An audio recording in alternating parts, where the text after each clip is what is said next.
Syarifina Nur Alfat dengan NIM 2104216. Baiklah, pada kesempatan kali ini saya akan menjelaskan materi. Baiklah, pada kesempatan kali ini saya akan menjelaskan materi terkait mata kuliah Statistik Sosial, yaitu tentang teknik analisis data penelitian kuantitatif dengan menggunakan SPSS.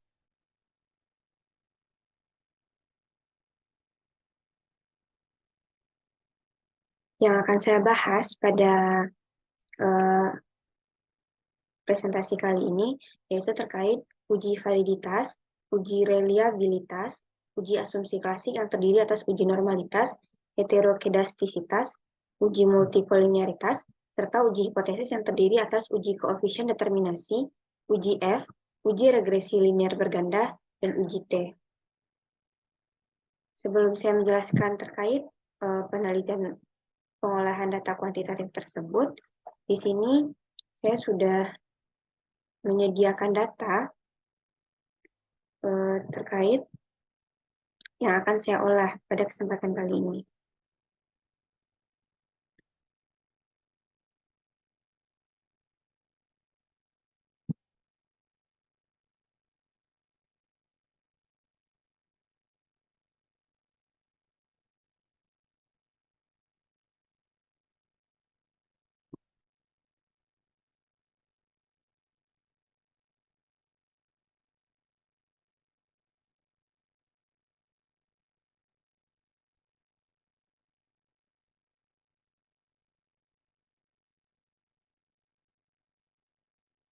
Baik, berikut datanya. Ini adalah data terkait pengaruh pendapatan dan gaya hidup terhadap pengeluaran pegawai kantor swasta di Sumatera Barat. Yang mana di sini variabel Y yaitu pengeluaran, serta variabel X1 pendapatan, dan variabel X2 yaitu gaya hidup. Nah, data-data inilah yang akan saya olah dalam teknik pengelolaan data analisis kuantitatif yang akan saya olah dengan SPSS nantinya. Baiklah, masuk saja pada data pertama yang akan kita uji, yaitu terkait uji validitas serta uji reliabilitas.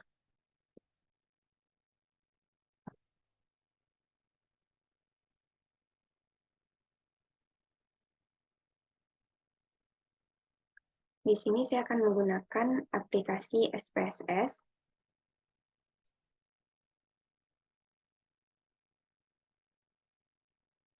Nah, di sini ada data view.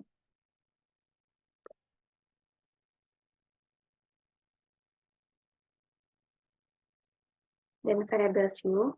Nah, pada bagian variabel view ini, seperti yang sudah kita lihat tadi, pada data pengeluaran atau pada variabel Y, yaitu terdapat beberapa pertanyaan. Nah, jumlah pertanyaan tersebut akan dimasukkan ke dalam sini. Contohnya, P1, P2, P3, P4,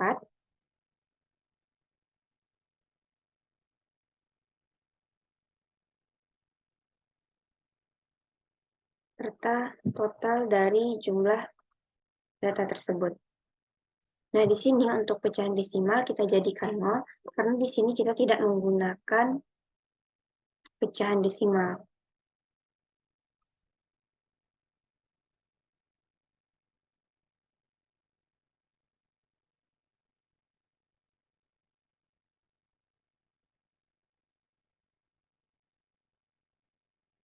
Nah, lalu masuk pada data view.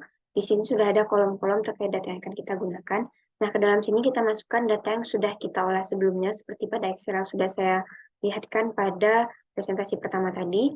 Lalu kita dapat mengkopas data tersebut ke dalam tabel ini.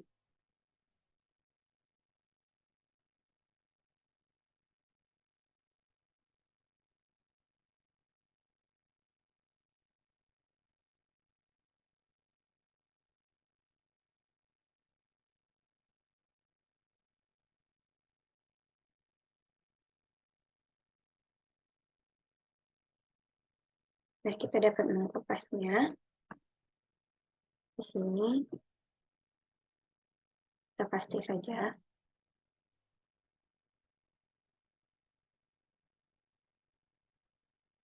Setelah datanya masuk, di sini kita akan melakukan uji validitas. Caranya yaitu tekan menu analisis, kemudian correlate, lalu bivariate.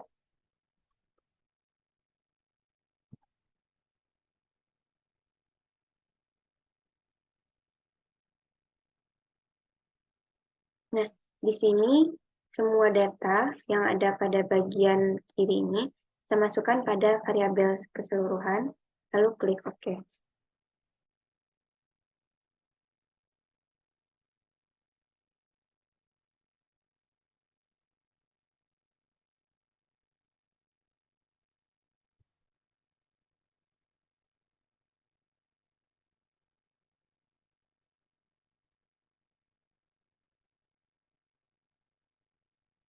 Hasilnya akan seperti ini. Kita dapat melihat hasilnya yaitu seperti ini.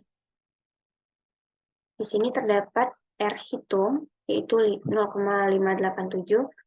Lalu untuk pertanyaan kedua atau P2 yaitu 0,762 dan seterusnya sampai akhir. Ini adalah untuk variabel Y, untuk uji validitasnya. Nanti saya akan melihatkan bagaimana rekapannya untuk kita masukkan kepada analisis di tabel Word.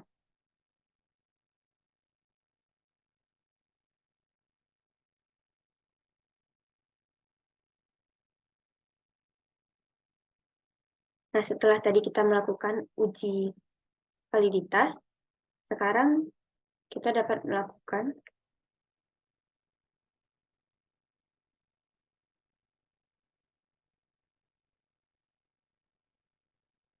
tadi setelah kita melakukan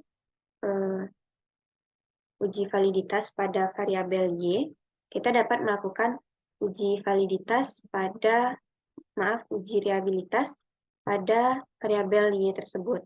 Caranya,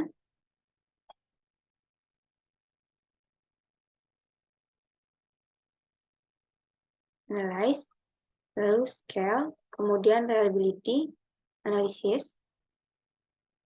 Untuk mengecek uji reliabilitas, kita tidak perlu memasukkan totalnya, cukup dengan pertanyaan pada variabel Y, yaitu P1, P2, P3, dan P4.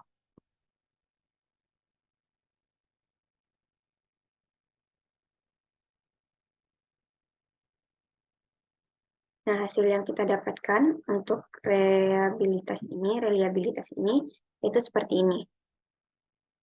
Hasilnya, dengan case processing summary, yang akan kita gunakan di sini adalah reliability statistik, yaitu Cronbach alpha, dengan nilai yaitu 6,48. Nah, bentuk rekapannya, ini juga berlaku untuk variabel X1, variabel X2, untuk uji analisis dan validitas dengan cara yang sama. Nah, untuk hasil rekapan terakhirnya sudah saya buatkan tadi. Hasilnya, hasil dari reliabilitas tersebut, hasil dari uji validitas tersebut, yaitu sebagai berikut. Nah, untuk uji validitas pada variabel Y atau pengeluaran tadi, yaitu hasil rekapnya seperti ini dengan R hitung yang sudah saya jelaskan tadi. R tabel ini didapatkan dengan rumus. Nah, di sini pengambilan keputusannya, bila R hitung lebih besar dari R tabel, maka pernyataan tersebut atau pertanyaan yang diberikan itu dapat dikatakan dengan valid. Nah, di sini 0,587 tersebut atau semua angka yang kita dapatkan pada variabel Y pada uji validitas tadi dibandingkan dengan R tabel yaitu dengan nilai 1,966 itu merupakan R hitungnya besar dari R tabel. Nah, hal ini dinyatakan dengan valid. Berlaku juga untuk variabel X2 atau gaya hidup, kemudian variabel X1 tentang pendapatan. Hal tersebut sama. Untuk pengujian validitas dan reliabilitas pada gaya hidup dan pendapatan, itu sama caranya dengan pengeluaran tadi. Berikut adalah hasil yang saya dapatkan.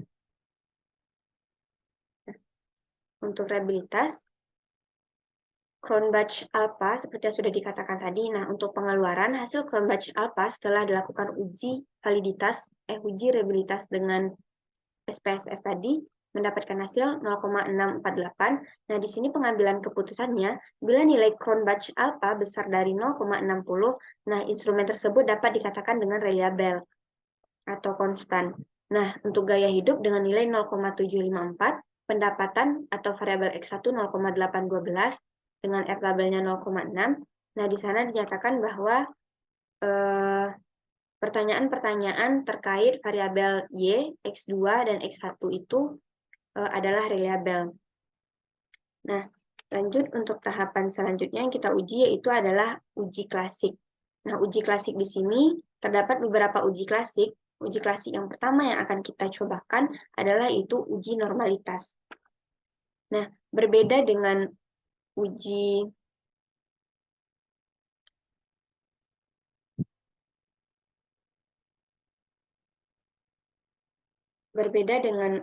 reliabilitas tadi, untuk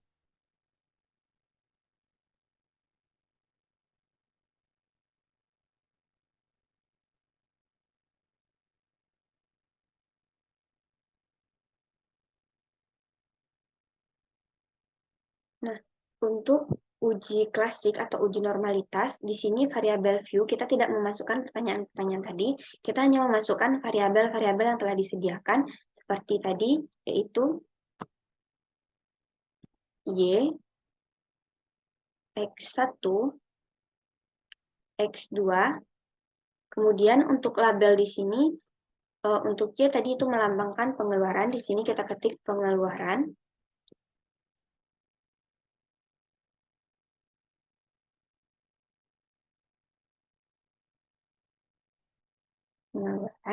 Kemudian untuk X1 yaitu pendapatan.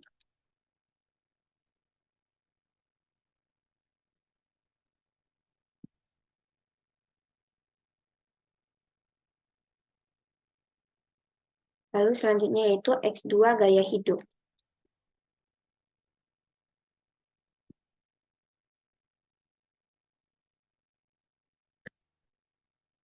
Nah, untuk data view-nya, di sini kita hanya memasukkan seperti pada tabel pertama pada Excel tadi, terdapat beberapa pertanyaan-pertanyaan, kemudian pada kolom terakhirnya yaitu total. Nah, yang kita masukkan di sini yaitu total dari variabel-variabel tersebut.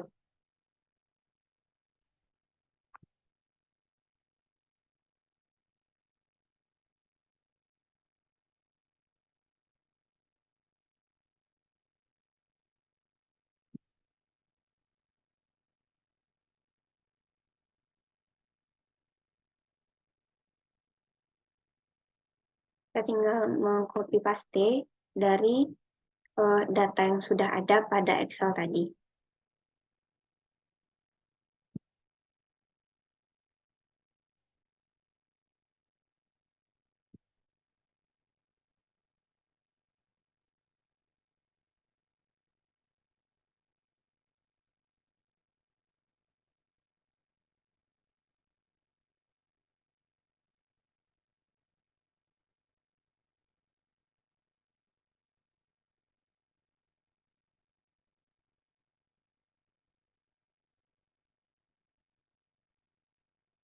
Nah, untuk mengecek uji normalitas,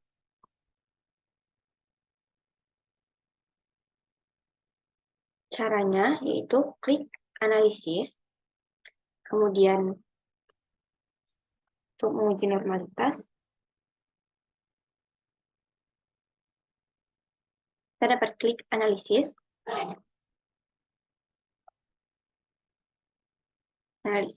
kemudian deskriptif statistik, lalu klik explore. Nah, di sini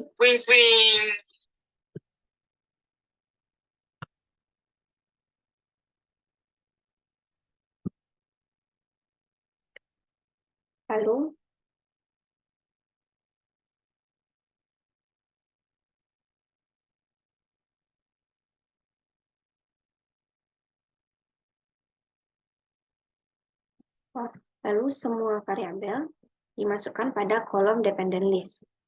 Nah, kemudian pada bagian plots, kita klik plots, lalu Kita klik normality plot with test.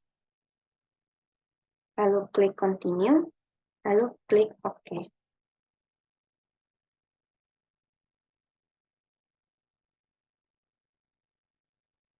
Nah, di sini hasilnya yang akan kita dapatkan yaitu seperti ini. Yang akan kita gunakan yaitu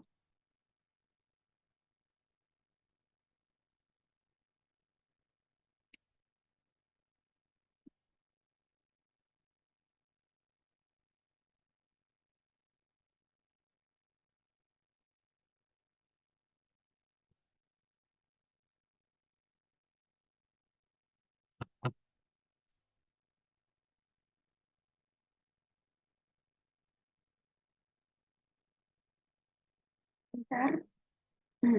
Nah, ini hasil eksplornya sudah keluar. Nah, yang akan kita gunakan di sini adalah test of normality. Nah, pada kolom test of normality yang kita gunakan, yang kita menjadi patokan yaitu terkait signifikansi. Nah, terkait pendapatan atau X1 signifikansinya 0,001, kemudian gaya hidup yaitu 0,005. Sedangkan untuk analisisnya, untuk analisis, untuk normalitas itu sendiri, nah, jika signifikansi 0,005 ini jika signifikansi tadi besar dari 0,005, maka nilai residualnya itu berdistribusi normal. Nah, sedangkan jika signifikansi kecil dari 0,05, maka nilai residual tidak berdistribusi secara normal. Nah, sedangkan pada kasus kita tadi, nilai signifikansi pada test of normality-nya yaitu 0,001 dan 0,005. Nah, menyatakan bahwa hal ini kecil, signifikansi X1 dan X2, kemudian Y itu kecil dari 0,05. Maka disimpulkan tidak berdistribusi normal berdasarkan cara 1. Nah, pada cara 1 tidak berdistribusi normal, maka kita dapat menemukan dengan cara yang kedua. Nah, cara yang kedua yaitu kita masuk lagi kepada SPSS tadi.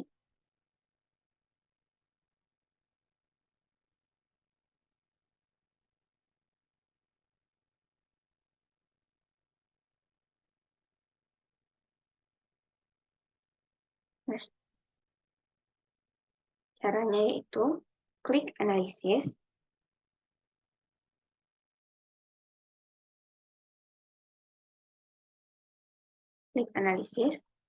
lalu regression, klik linear.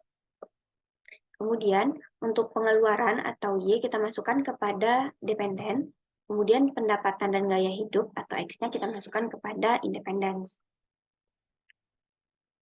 Nah, kemudian untuk kolom save ini kita klik pada residual under standardizes. Lalu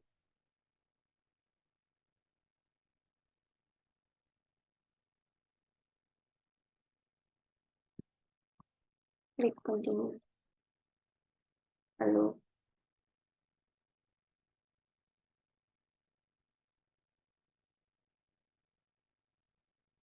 klik OK.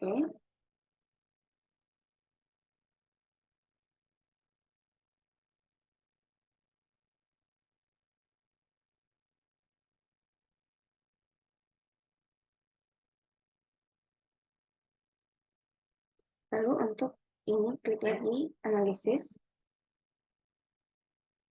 Lalu non-parametric test, lalu legacy di dialogs, lalu 1 sampai LKS. Nah, lalu kita masukkan under standard ini ke test variabel. Lalu klik normal, lalu klik OK. Nah, di sini kita akan mendapatkan, bentar.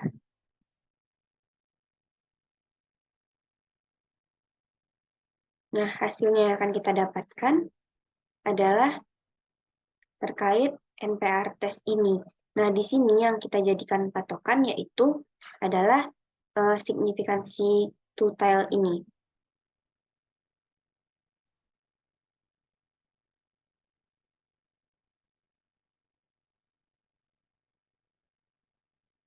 Nah, untuk cara kedua tersebut, hasilnya yaitu seperti ini jika sudah disalin ke dalam Word. Nah, ini yaitu total 0,67. Sedangkan untuk peraturannya atau pengambilan keputusannya, jika nilai signifikansi tersebut besar dari 0,05, maka nilai residual berdistribusi normal. Nah, sedangkan hasil yang kita dapatkan tadi signifikansinya yaitu 0,67, berarti besar dari 0,05. Nah, berdasarkan hasil analisis tabel tersebut, diperoleh nilai signifikansi total yaitu 0,067 lebih besar dari 0,05, maka data tersebut dinyatakan berdistribusi normal. Nah, lanjut untuk tes selanjutnya yaitu uji heterokedastisitas.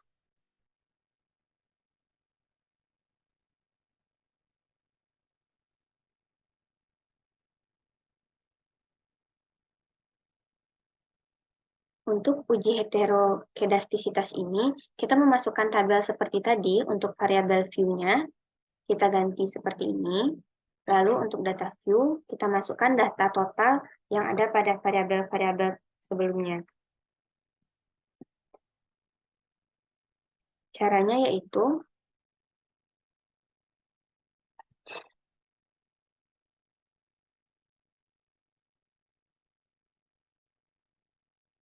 klik analisis, kemudian regression, lalu linear,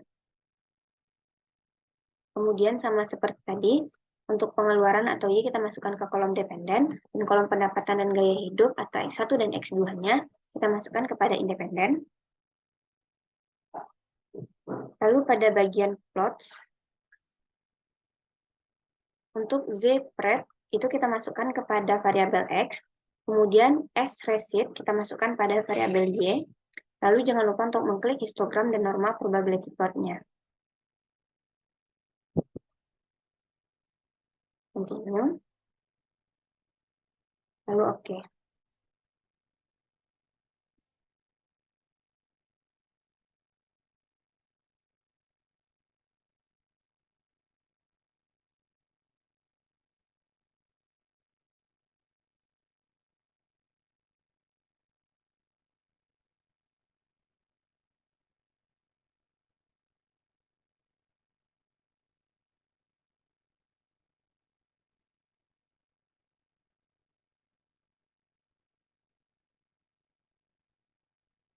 Nah, untuk hasil dari data tadi yang kita pakai, kita gunakan di sini yaitu adalah diagram scatter plot ini. Nah, pada diagram scatter plot ini untuk menguji heteroskedastisitas dapat kita lihat pada sini bahwa datanya tersebar sehingga tidak adanya heteroskedastisitas di sini.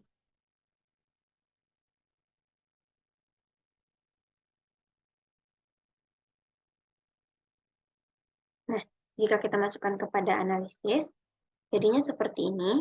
Nah, berdasarkan hasil analisis grafik di atas, menunjukkan tidak terdapat pola yang jelas seperti titik-titik menyebar di atas dan di bawah angka 0 pada sumbu Y, maka tidak terjadi heteroskedastisitas. Nah, untuk pengujian heteroskedastisitas, jika kita meragukan cara pertama, kita juga punya cara kedua, namanya yaitu uji Glatzer. Nah, caranya yaitu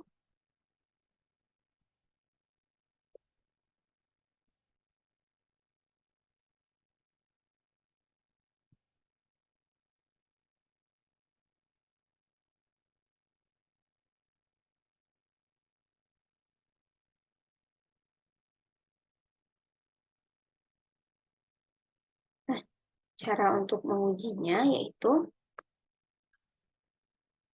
klik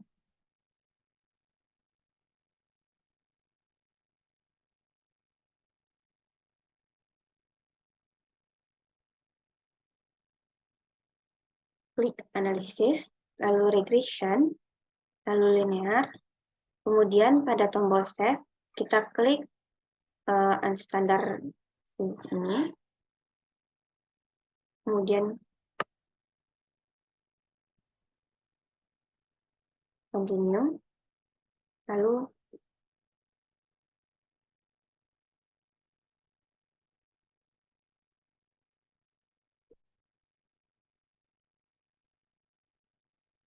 Oke.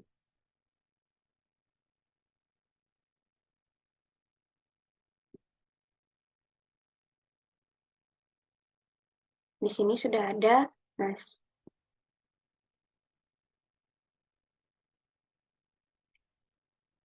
Maaf, ulang lagi mungkin tadi tidak terlihat ya. Caranya yaitu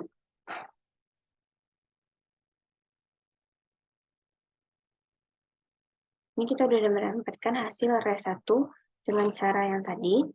Kemudian selanjutnya kita klik transform, kemudian compute variabel. Nah, ini untuk cara yang kedua tadi, caranya yaitu untuk di sini kita klik ABS underscore res. Kemudian untuk ini kita klik Alt pada function group, pada function and special variable kita klik ABS. Kemudian untuk numerik ini kita klik ABS. Lalu masukkan underscore ini ke dalam ABS tersebut. Lalu klik OK.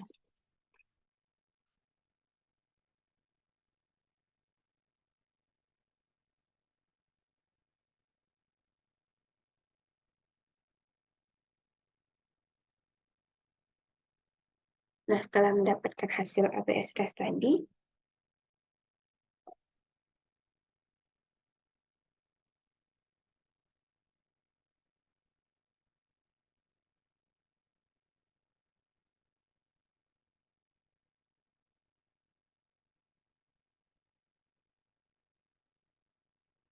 karena di sini sudah muncul ABS res-nya, maka langkah selanjutnya yaitu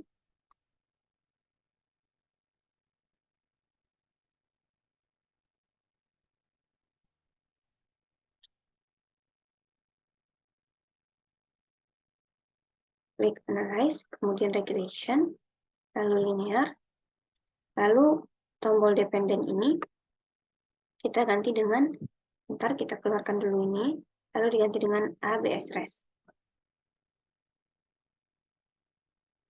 Lalu klik OK.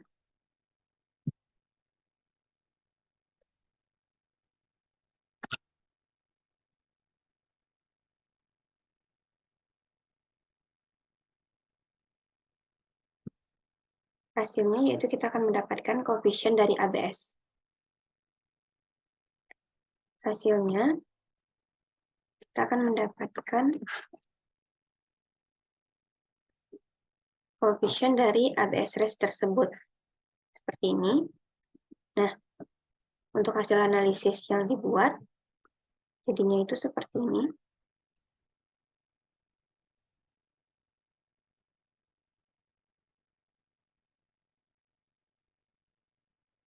Nah, ini kita sudah mendapatkan hasil seperti ini tadi. Di sini keputusannya yaitu jika nilai signifikansi besar dari 0,05, maka tidak terjadi masalah heterokedastisitas. Begitupun sebaliknya. Nah, di sini yang kita dapatkan hasil tabel di atas diperoleh nilai signifikansi variabel X1 atau pendapatan yaitu 0,878, sedangkan yang X2 atau gaya hidup yaitu 0,910 yang menyatakan bahwa di sini besar dari 0,05. Nah, maka disimpulkan di sini tidak terjadi masalah heterokedastisitas. Lanjut untuk uji klasik selanjutnya yaitu terkait multikolinearitas.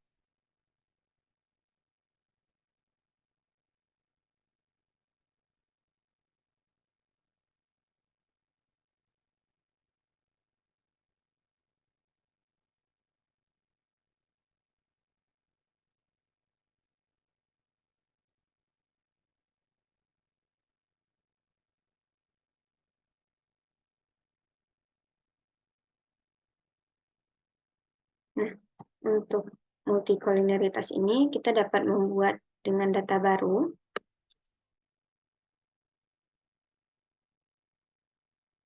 Sini kita dapat mengcopy kembali data yang sebelumnya, data total sebelumnya.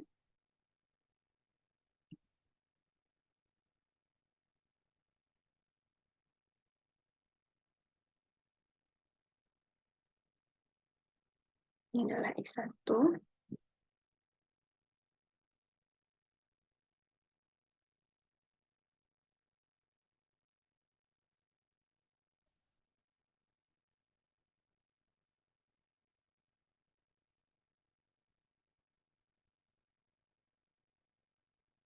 X2.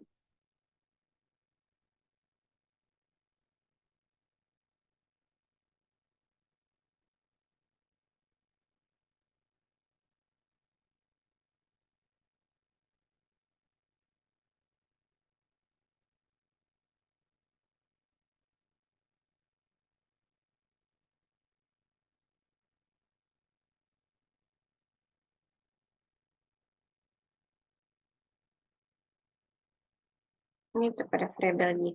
Nah, cara untuk menguji multikoliniaritas ini, caranya itu klik analisis, lalu regression, linear,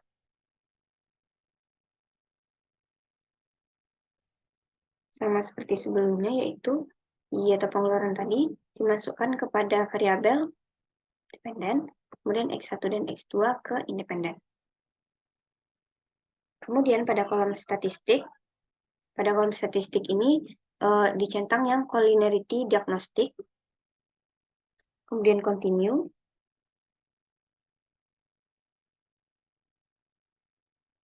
lalu oke.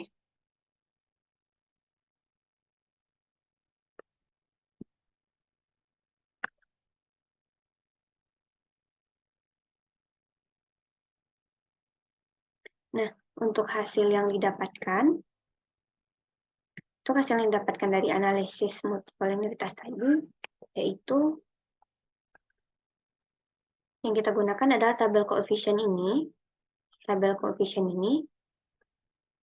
Karena yang kita perlukan di sini adalah tolerance dan VIF-nya. Nah, untuk tolerance dan VIF-nya, jika kita masukkan kepada bentuk analisis,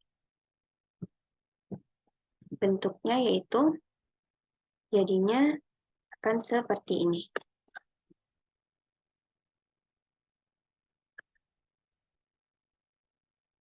Nah, hasilnya di sini menyatakan bahwa dasar pengambilan keputusannya, gejala multikoliniaritas ini jika nilai tolerance ini besar dari 0,100 dan nilai FIF-nya kecil dari 10. Sedangkan hasil yang kita dapatkan di sini nilai toleransinya yaitu 0,637 dan nilai VIP untuk gaya hidup yang kedua atau X2-nya itu juga 0,637, sedangkan nilai VIF-nya untuk X1 atau nilai pendapatan yaitu 1,570 dan X2 yaitu 1,570 juga yang berarti kecil dari 10. Maka dapat disimpulkan bahwa tidak terjadi gejala multikoliniaritas di sini. Nah, untuk selanjutnya yaitu yang kita uji adalah uji hipotesis. Nah, uji hipotesis di sini terdiri atas uji koefisien determinasi, uji regresi linear berganda, uji F, dan uji T. Nah, untuk cara mengujinya, ini kita akan masuk lagi ke tombol SPSS-nya. Nah, seperti ini. Kita masuk ke SPSS, seperti ini. Lalu caranya yaitu, kita klik analisis. Maaf, ini belum share screen.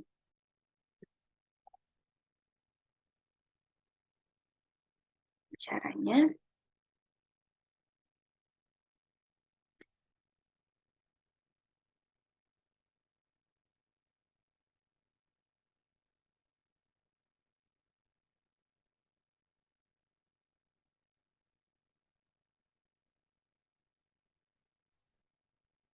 klik analisis, lalu regression, kemudian selanjutnya yaitu linear, regression, linear,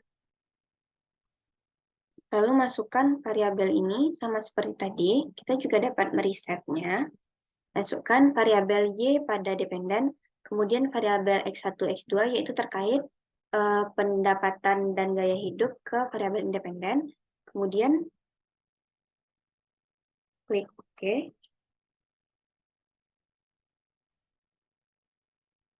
Nah, di sini yang kita gunakan untuk determinasi tadi, yang kita gunakan untuk uji koefisien determinasi, yaitu adalah,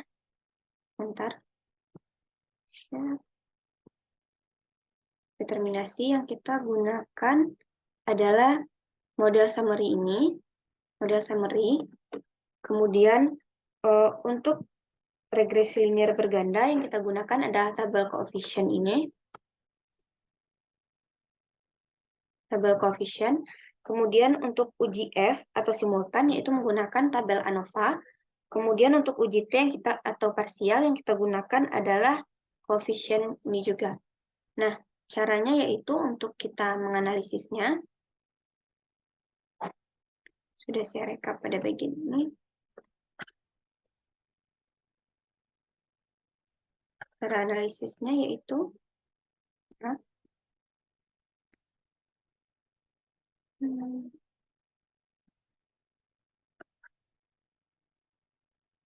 Nah, untuk uji koefisien determinasi, tadi kita menggunakan model summary. Nah, di sini ketentuannya yaitu menunjukkan seberapa besar persentase variasi variabel independen yang digunakan dalam model untuk mampu menjelaskan variasi. Nah, apabila hasil R mendekati 0 menunjukkan kontribusi variabel independen terhadap variabel dependen secara simultan semakin lemah. Nah, namun jika mendekati angka 1, maka menunjukkan kontribusi variabel independen terhadap variabel dependen secara simultan semakin kuat. Nah, pada hasil yang kita dapatkan pada SPSS tadi, sudah saya rekap ke dalam ini, mendapatkan hasilnya yaitu yang didapatkan yaitu persentase keragaman variabel jumlah pengeluaran Y yang dapat dijelaskan oleh variabel X1 dan gaya hidup X2 adalah 38,5%, sedangkan 62,5%-nya sisanya dijelaskan variabel lain di luar model regresi. Nah, kemudian untuk model linear berganda yang kita gunakan adalah tabel koefisien. Nah, untuk tabel koefisien di sini dapat kita lihat di sini.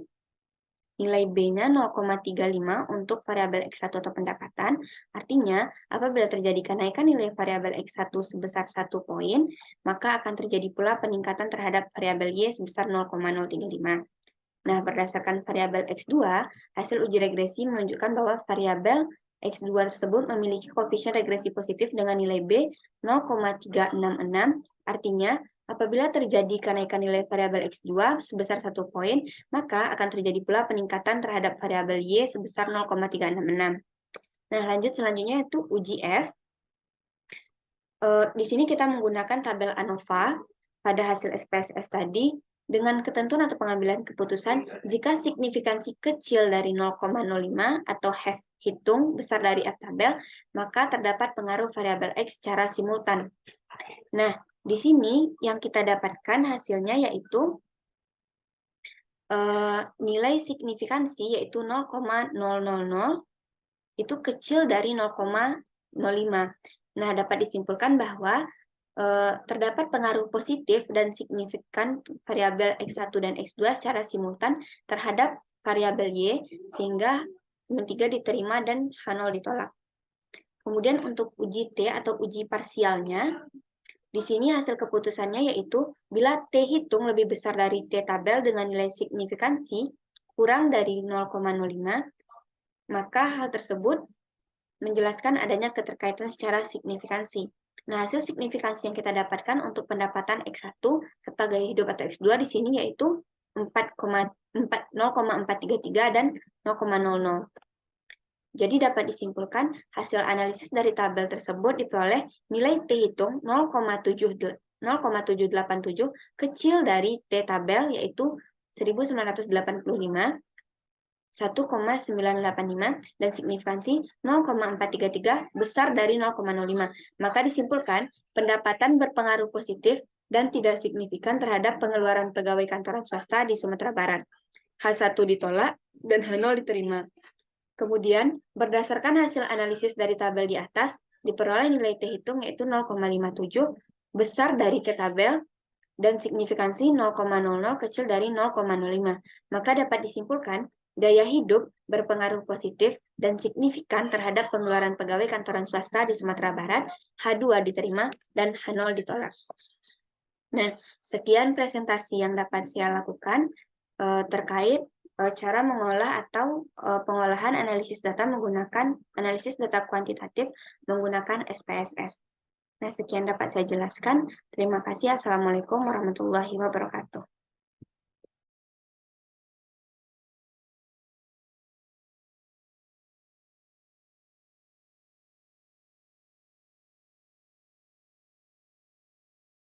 Baiklah, Assalamualaikum warahmatullahi wabarakatuh. Perkenalkan, nama saya Syarfina Nur Alfat dengan NIM 210422216 dari Prodi Ilmu Administrasi Negara. Pada kesempatan kali ini, saya akan melakukan presentasi terkait mata kuliah Statistika Sosial. Baiklah, sekarang saya akan mempresentasikan terkait uji validitas dan uji reliabilitas, analisis deskriptif, uji asumsi klasik, dan uji regresi linear. Baiklah, yang pertama di sini tahapnya yaitu masuk ke file. Di sini kita menginputkan data yang akan kita olah.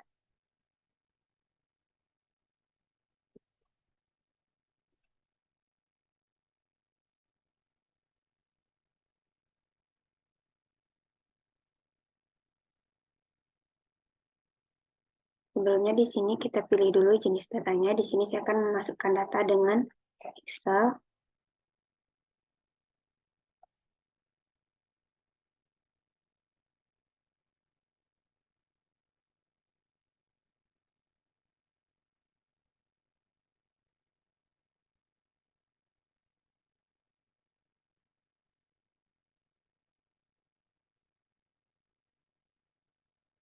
Ini.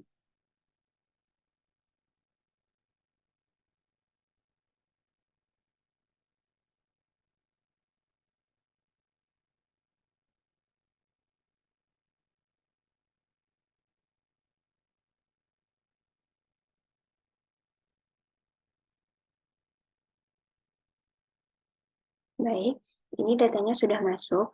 Di sini kita akan menguji tentang validitas. Nah, cara menguji validitas yaitu masuk ke menu analisis, kemudian correlate, kemudian bivariate. Nah, di sini kita dapat menselect sesuai dengan variabel, yaitu yang pertama variabel X1, kita memasukkan sampai dengan X total. Sudah.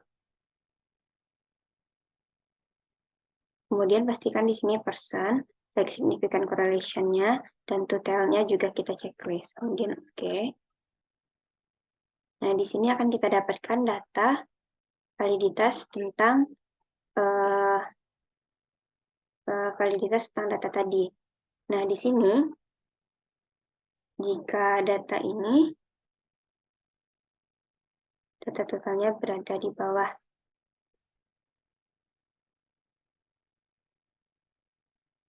0,5 seperti ini atau tanda bintang, di sini mencakup tanda bintang, berarti data dapat dinyatakan bahwa data tersebut valid. Nah, kemudian untuk variabel selanjutnya, yaitu kita masuk lagi seperti tadi, klik analyze, kemudian correlate, kemudian bivariate, lalu kita keluarkan data yang sudah tadi, kita seleksi semua, lalu kita keluarkan, kita masuk ke data selanjutnya, yaitu yang X2 variabel selanjutnya. X21, X23, X24, X25 sampai X26, X27, dan totalnya. Kemudian angkanya sama seperti tadi.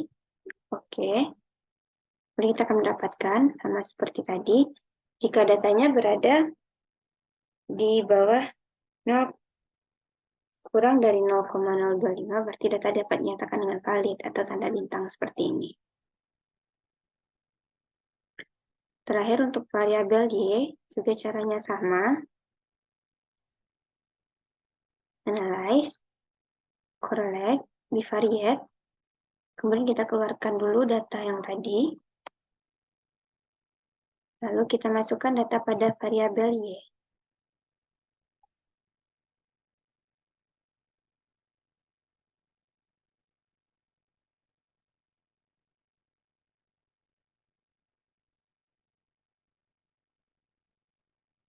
Caranya sama seperti tadi, lalu klik OK. Kita juga mendapatkan data dari variabel Y. Nah, di sini kita sudah melakukan uji validitas.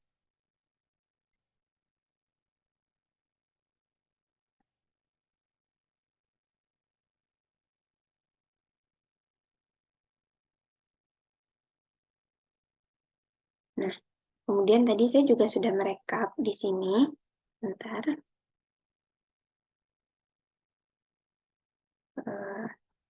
Terkait rekapannya, ini adalah rekapan dari data yang sudah kita analisis tadi menggunakan variabilitas. Nah, di sini terdapat nilai R tabel 0,3793 pada X1, pada itu dapat dinyatakan dengan valid. Kemudian, kita lanjut pada uji selanjutnya, yaitu uji reliabilitas.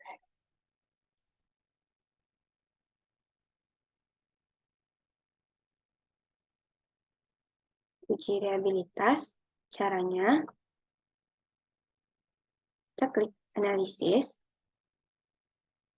kemudian scale, selanjutnya reliability analysis.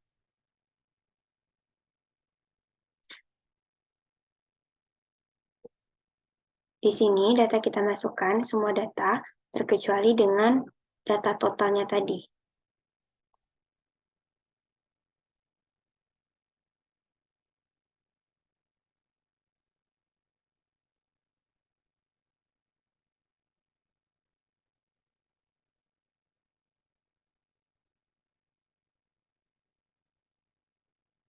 Oke. Nah, di sini kita mendapatkan hasil terkait dengan data reliabilitas untuk variabel X1.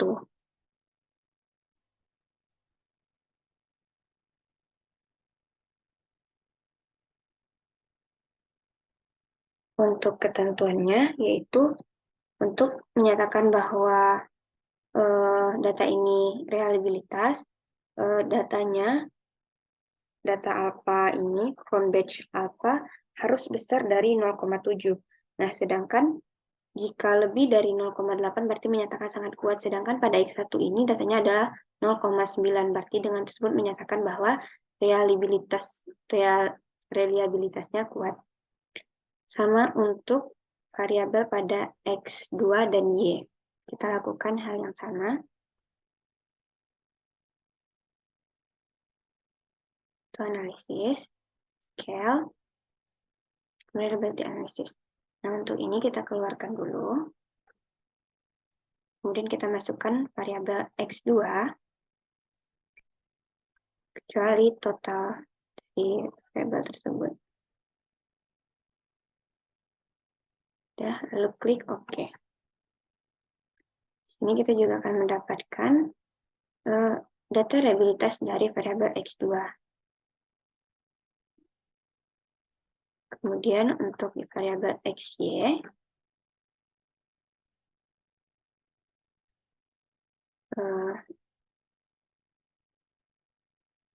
analisis, scale, reliability analysis, yang ini kita keluarkan dulu. Kemudian selanjutnya kita masukkan data pada variabel Y.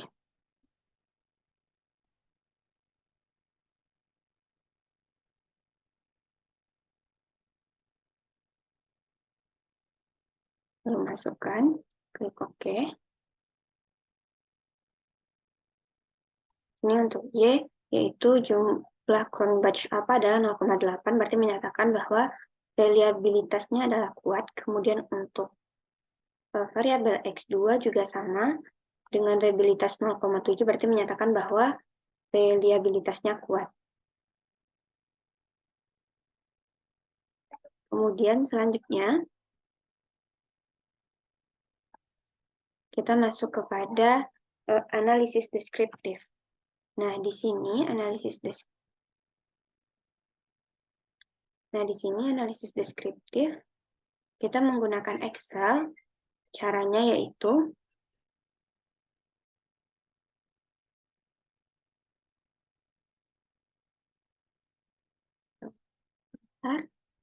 menggunakan analisis deskriptif.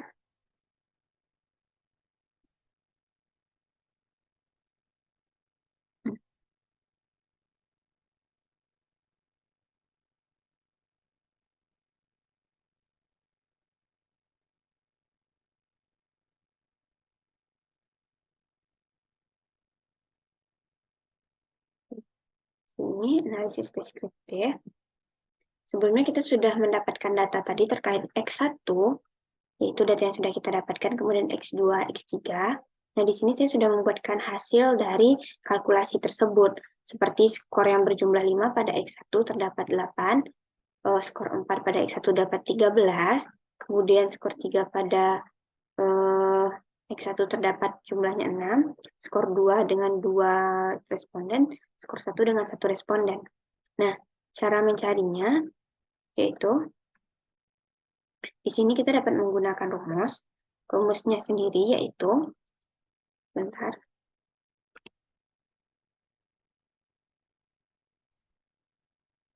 untuk skor 5,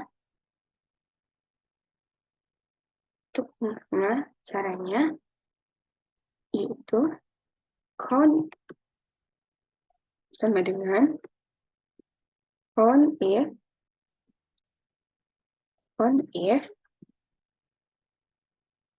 kemudian kita dapat melakukan short yang akan kita masukkan ke dalam rumus, yaitu X1 semua sampai 30 responden.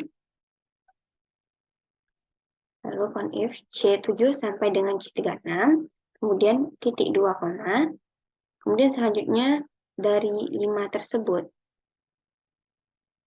enter. Nah, di sini sama dengan yang di atas, mendapatkan hasil 8. Begitu juga untuk data selanjutnya terkait skor 4, kita hanya tinggal mengubah yang 5 ini menjadi 4, tergantung kriteria yang kita inginkan, kemudian 3, 2, ataupun 1. Seterusnya sampai hasilnya dapat seperti ini. Nah, jumlahnya yaitu dapat 30 responden. Nah, di sini saya dapat merekapnya untuk X1 semoga. Di sini kita dapat menyatakan nantinya seperti analisis deskriptifnya, 8 orang pada X1 menyatakan bahwa mereka sangat setuju karena 5 sangat setuju, 4 setuju, 3 netral, 2 tidak setuju, 1 sangat tidak setuju. Nah, selanjutnya yaitu masuk ke asumsi klasik. Untuk asumsi klasik sendiri, kita akan menggunakan tab baru.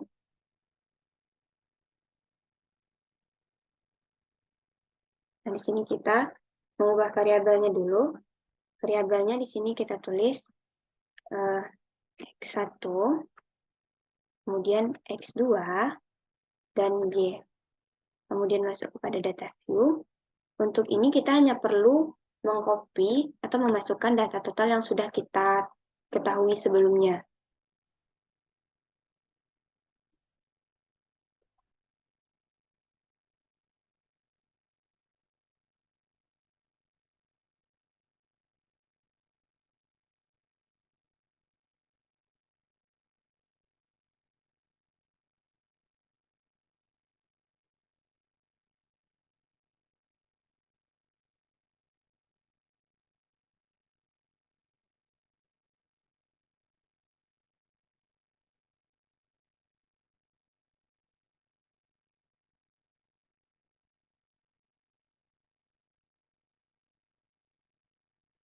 Nah, pada ini sudah tab baru. Pada variabel view, kita menggantinya menjadi X1, X2, dan Y, memasukkan itu.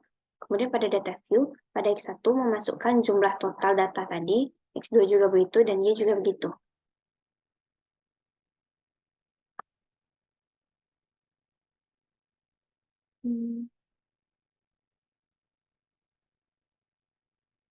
Data yang sudah kita ketahui sebelumnya.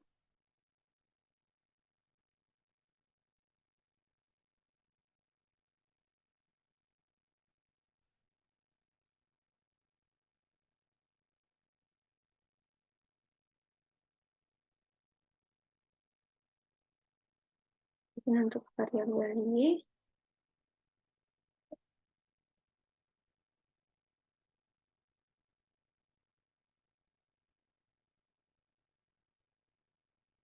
Variabel Y kita juga masukkan ke kolom ini. Nah, untuk caranya sendiri,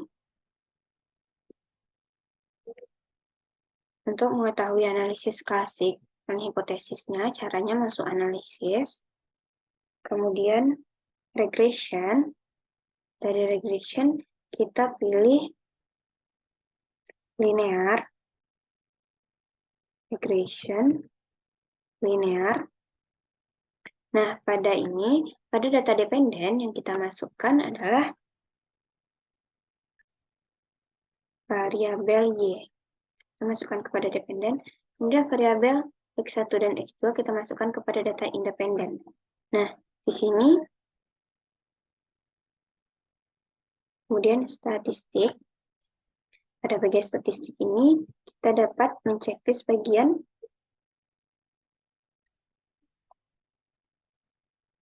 qualitative diagnostik, kemudian klik continue. Selanjutnya pada plots, di sini data Z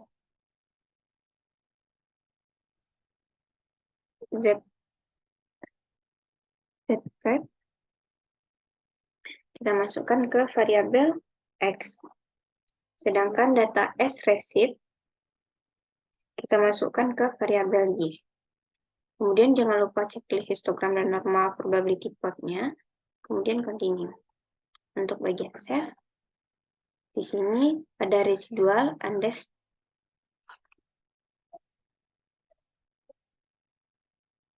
Lalu klik option.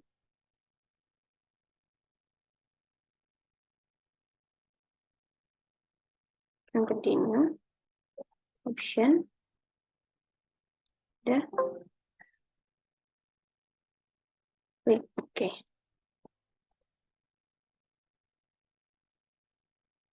Nah, pada bagian ini kita akan mendapatkan data tentang regresinya. Untuk uji normalitas, kita di sini ingin mengetahui uji normalitas, multikornialitas, serta heteroksadisitas. Untuk uji normalitas, kita dapat mencek,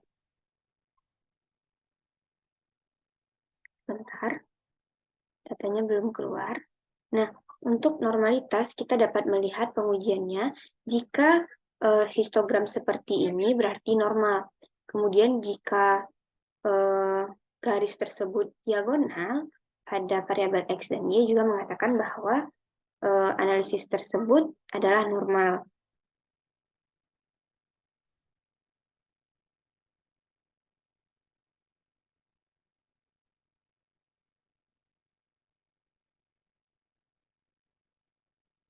Kemudian kita juga dapat menguji dengan cara lain, yaitu kita masuk ke data sebelumnya, lalu klik analisis,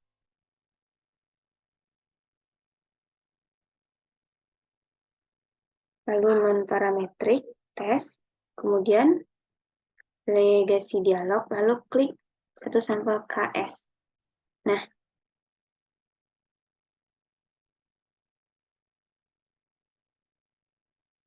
lalu kita masukkan ini. Oke. Nah, jika data yang didapatkan SIG ini adalah di atas dari 0,05, berarti menyatakan bahwa analisis tersebut normal. Sedangkan data di sini itu 0,2. Nah, untuk multikornialitas, ini dapat dilihat pada tabel koefisien. Nah, jika di tabel koefisien ini, collinearity statistiknya di atas 0,1, toleransi di atas 0,1, berarti dinyatakan bahwa hal tersebut tidak multikoliniaritas, sedangkan di sini datanya adalah 0,9. Kemudian untuk heteroksidisitas, kita dapat melihat pada scatter plotnya.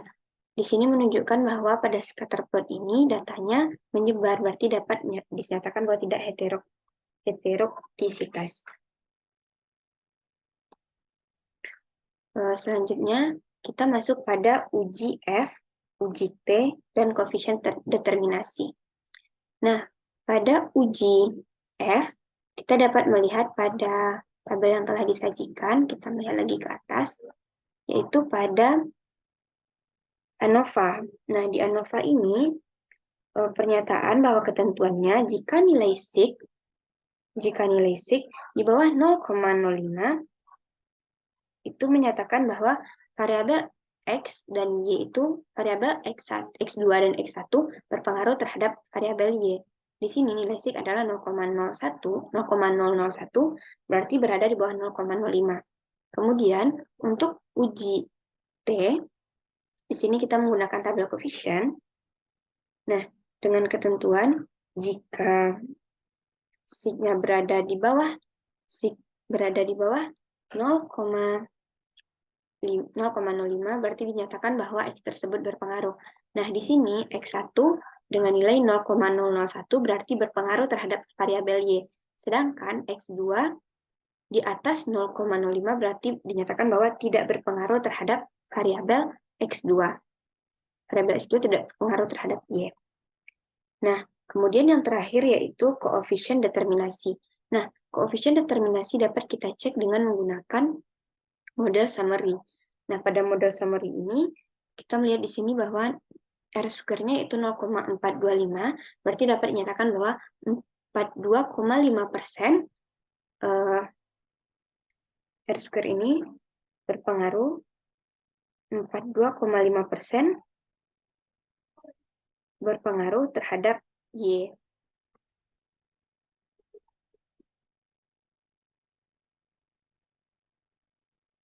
Baiklah, sekian presentasi terkait uji analisis yang dapat saya jelaskan, yaitu terkait uji validitas dan reliabilitas, analisis deskriptif, uji asumsi klasik, uji regresi linier berganda, uji hipotesis T dan uji F, serta koefisien determinasi. Sekian, Assalamualaikum warahmatullahi wabarakatuh.